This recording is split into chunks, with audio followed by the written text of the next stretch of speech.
What is up, everyone? Welcome back to another video today, and in this video we are doing the 91st installment of Random Model Airports. Today we're going to be doing the Bellingham International Airport. Thank you to Stars10p for suggesting this airport. I'll get to your other suggestion that you had in that comment a little later on in the series. If you have any new suggestions, please leave a comment below. So we're staying within the western part of the US, back on the mainland, but mainly on the west coast here as we check off another airport in Washington State. And this is another one of those airports that doesn't have any jet bridges, so I'm utilizing some of the boarding ramps, which you can see on there, there, and there. And then I also have another one right around the corner, which doesn't fit that aircraft since there isn't an option for one of those yet, though I know Tiny Tugs is working on one if they don't have it ready yet, so definitely pick up a set of those once those are released. So this airport has quite the fascinating history. The Works Progress Administration, one of the many programs created under the New Deal, they supervised construction of this airport, which was built throughout the late 30s and into the early 40s. Now, the airport did open on December 7th of 1941, which was the same day as the attack on Pearl Harbor, so the events here were overshadowed by what happened in Hawaii. So as the U.S. entered World War II after that event, it was used by the Air Force Reserve Command during this time. And in the post-war years, civilian use became more common and it was transferred back to the local county. United was one of the first airlines to serve the area. They petitioned to get a terminal built anticipating the rise in air travel on the civil side of it, which obviously they were correct on.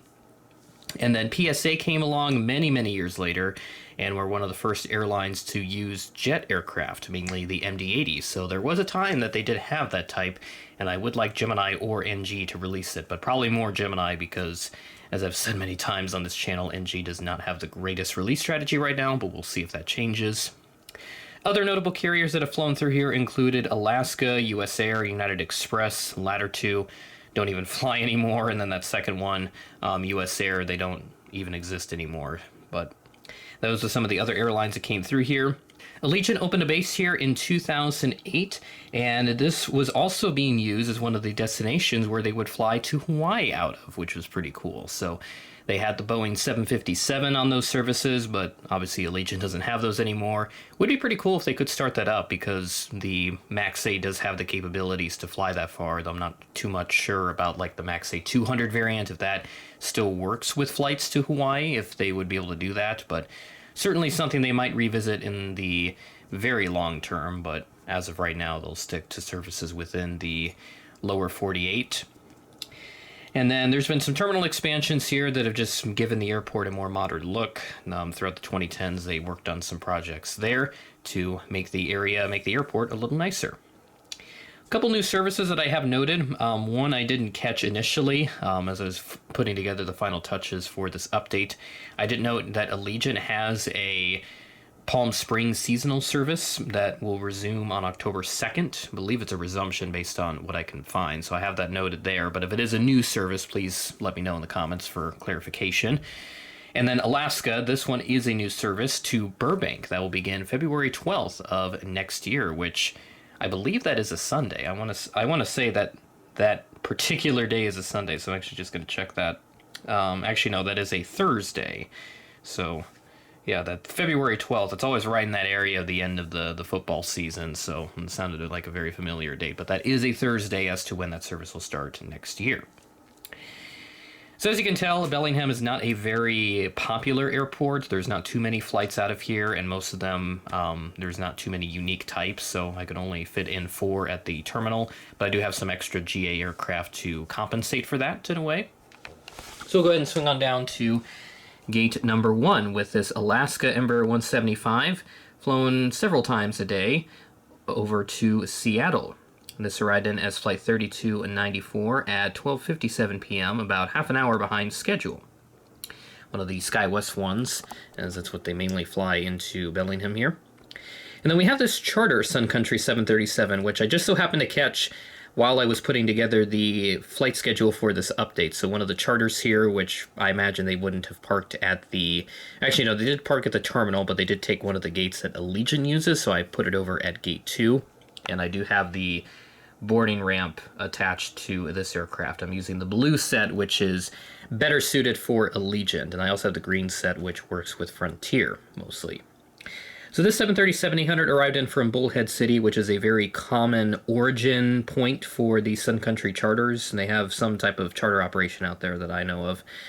And this arrived in at 4:36 p.m. on Friday, September 12th, about 4 minutes ahead of schedule.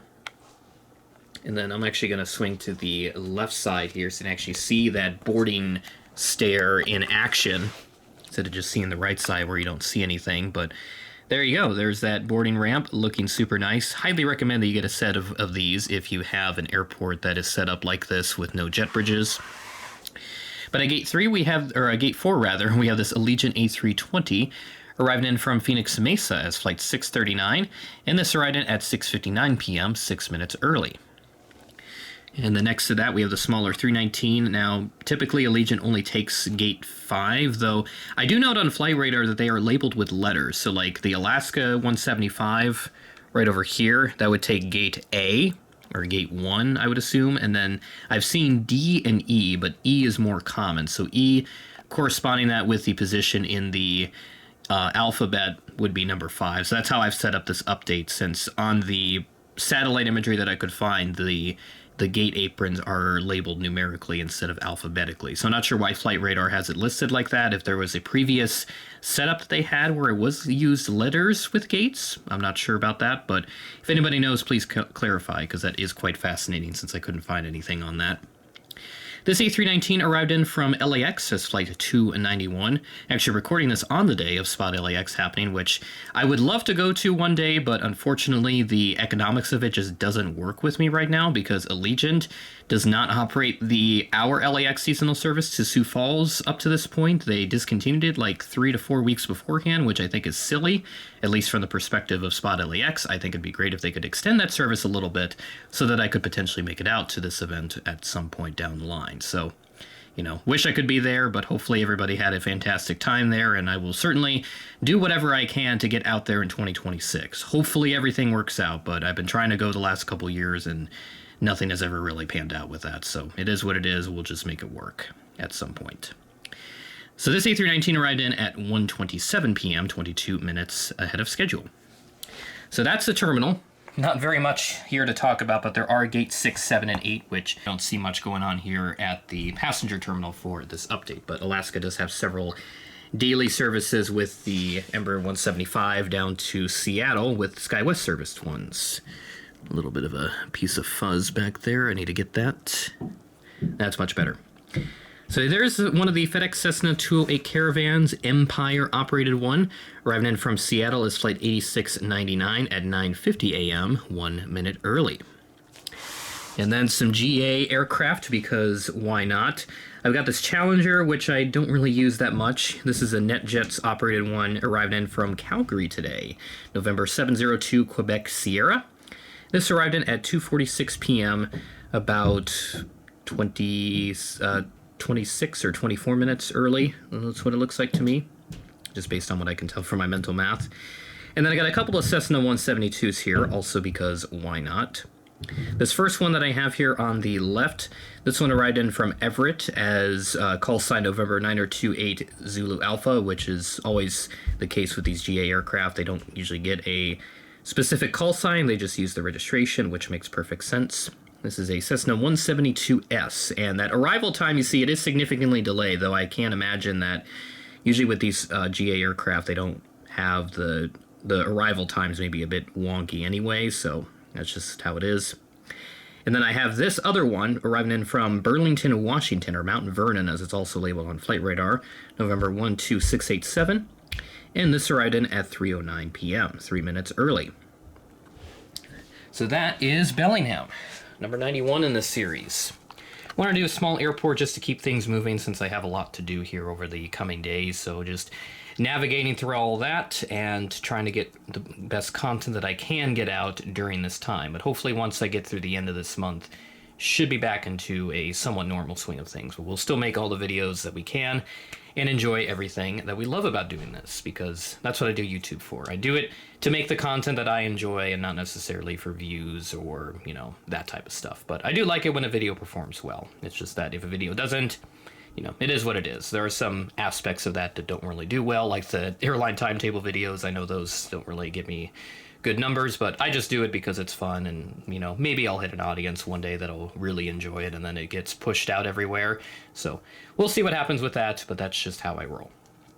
So hopefully you enjoyed this random model airport update. Thanks again to Stars10P, who I've looked at his YouTube page. He makes a lot of great videos. I definitely recommend that you give him a watch, because the videos that he does have are really cool. He did just start up a model airport based out of Japan recently, which is awesome. I definitely want to dive into that aspect, since I did recently get a JAL MD-90 from one of the recent Gemini jets releases. So super excited about that, and one day I will do international model airports, outside of just random model airports, of course, since I have done a couple in this series, out of Canada, Jamaica, and Bermuda. And I've also done a couple down in the Caribbean area as well, in other parts. With that being said, that is the end of the video. Thanks for watching, and I will catch you in the next video.